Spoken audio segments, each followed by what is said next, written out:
Является ли нынешняя Россия государством, которому предстоит скорый крах?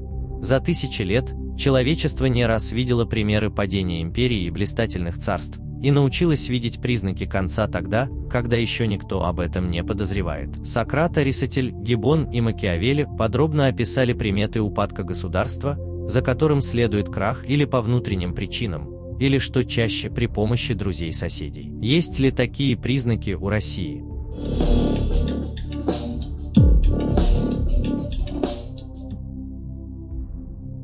Признаки упадка государства: перестают работать государственные институты.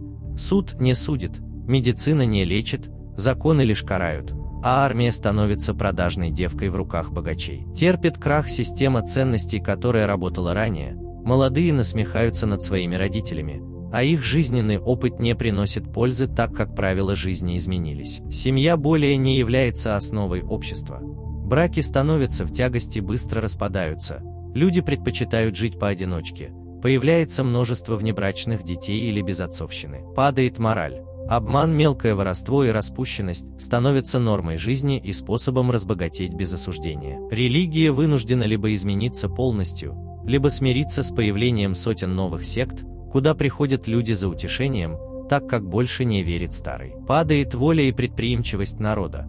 Люди становятся покорным и безинициативным стадом, которым управляют авантюристы в своих целях. Внутри страны богатеют иностранцы. Иностранцы из благополучных стран захватывают экономику страны и постепенно закабаляют коренных жителей. Процветают ростовщики-грабители, организаторы зрелищ и азартных игр. Среди женщин массовой становится проституция, скрытая или публичная. Население страны быстро сокращается или заменяется выходцами из других стран, как в позднем Риме или Османской империи, или нынешней Великобритании.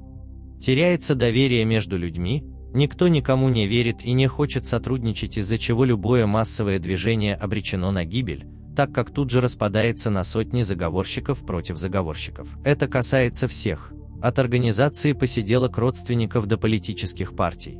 В таких условиях государство быстро становится тиранией, так как некому оказать организованное сопротивление авторитарному правителю. Качество труда и дисциплина падают везде, от армии и полиции, которые становятся прибежищем увольней и трусов, до заводов, где только по названиям есть специалисты. Народ вырождается физически, уменьшается рост и вес, появляется много некрасивых людей, людей с врожденными патологиями. Растет процент бесплодных пар и душевно больных.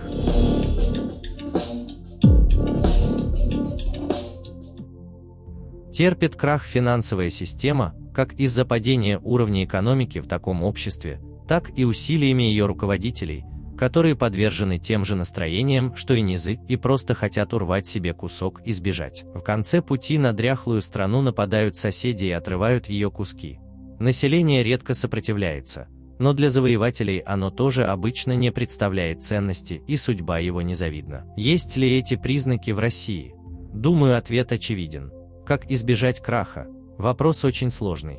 Пока в истории не было прецедентов, чтобы пикирующее вниз общество устояло без потерь. Рим хотя и остался как город, но пережил волны завоеваний, почти полную смену населения.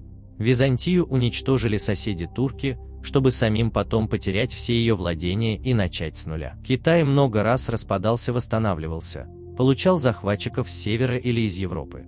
Народ редко исчезает полностью, но его части преобразовываются в другие государственные образования, а он сам получает приток новых генов и культурных особенностей от тех, кто воспользовался крахом прошлых лидеров. Вероятно, что-то подобное предстоит и нам.